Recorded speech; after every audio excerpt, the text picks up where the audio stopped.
भगवति सुरभारती तव चरणं प्रणमामः। नाद ब्रह्ममयी जय भाग्येश्वरी, नाद ब्रह्ममयी जय भाग्येश्वरी, शरणं ते गच्छामः। जय जय हे भगवति सुरभारती तव चरणं प्रणमामः। त्वमसि शरण्या त्रिभुवनधन्या, त्वमसि शरण्या त्रिभुवनधन्या, सुरमुनिवन्दितचरणा। नवरसमधुरा कविता मुखरा, नवरसमधुरा कविता मुखरा, स्मृतिरुचिरुचिराभरणा। जय जय हे भगवति सुरभारती तव चरणं प्रणमामः। आसीना भव मानसहंसे, आसीना भव मानसहंसे, कुन्दतुहिन शशिधवले। हर जडतां कुरु बुद्धिविकासं, सिद्धपङ्कजतनु विमले।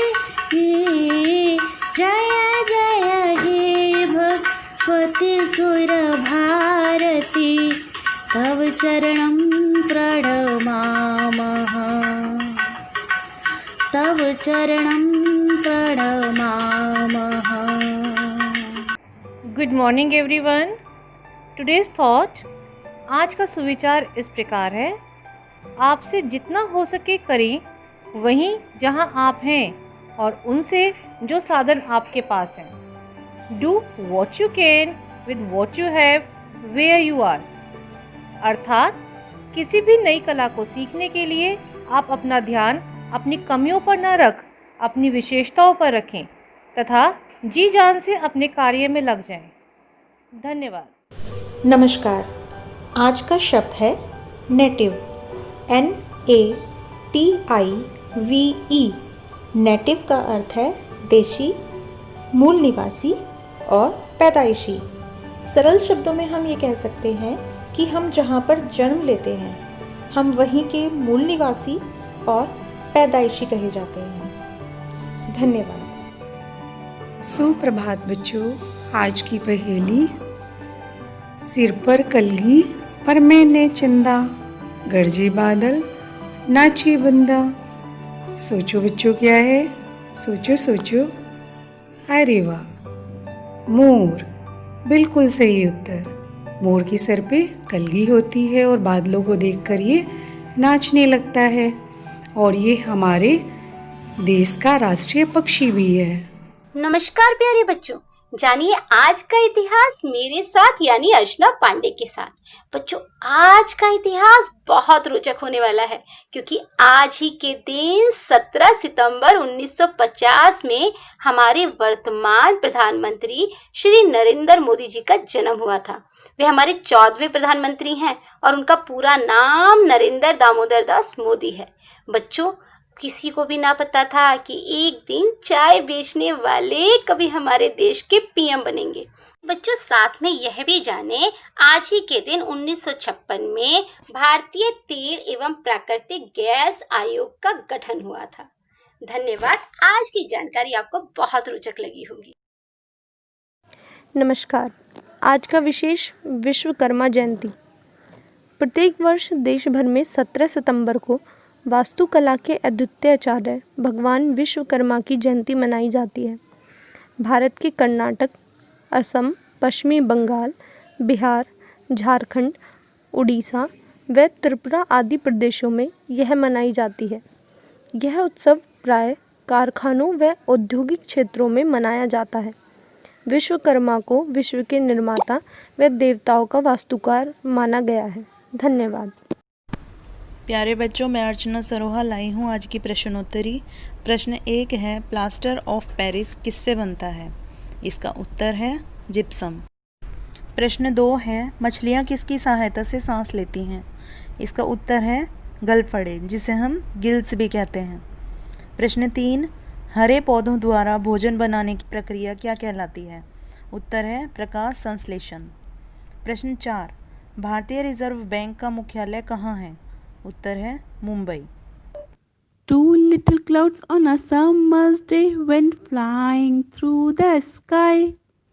They went so fast they bumped their heads and both began to cry.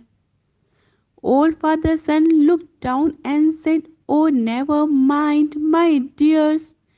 I'll send my little fairy folks to dry your falling tears." One fairy came in violet and one wore indigo.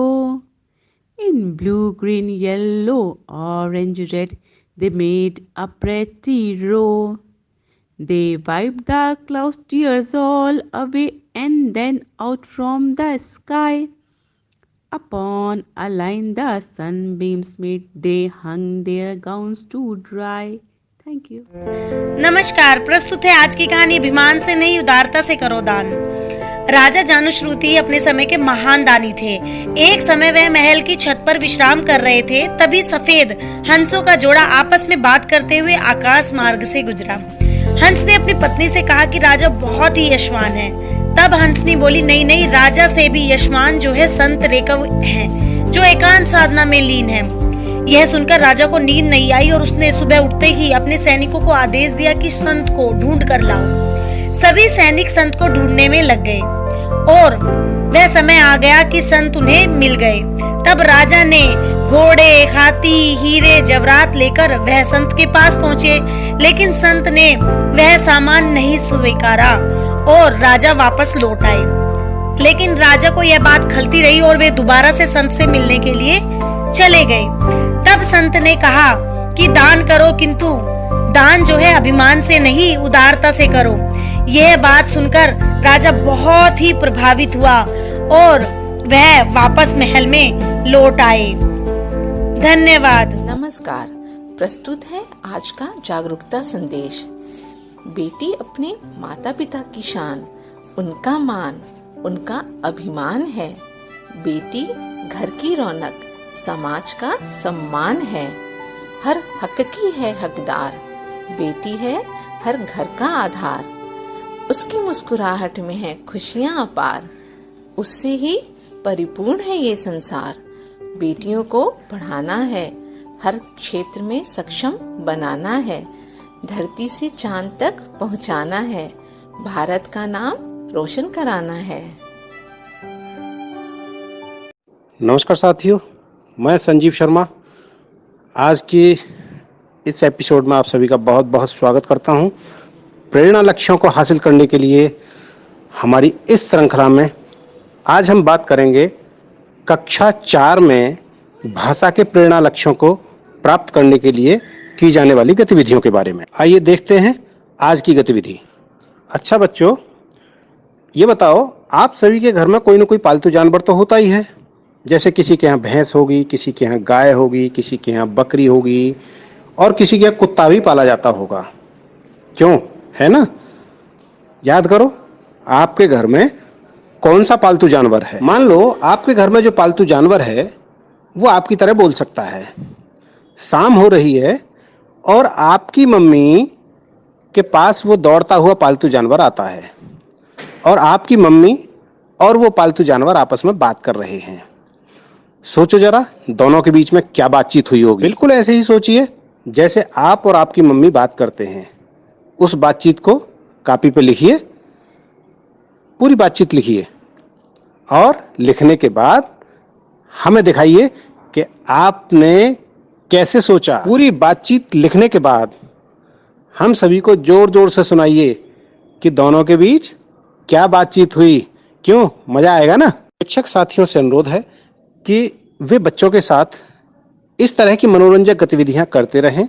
ध्यान रहे, ये गतिविधियां उनके अनुभवों से जुड़ी हुई होनी चाहिए और उनके सामने इस प्रकार की चुनौती खड़ी करें कि हम अपने प्रेरणा लक्ष्यों को हासिल करने की ओर अग्रसर हो सकें, हमारे बच्चे सीख सकें।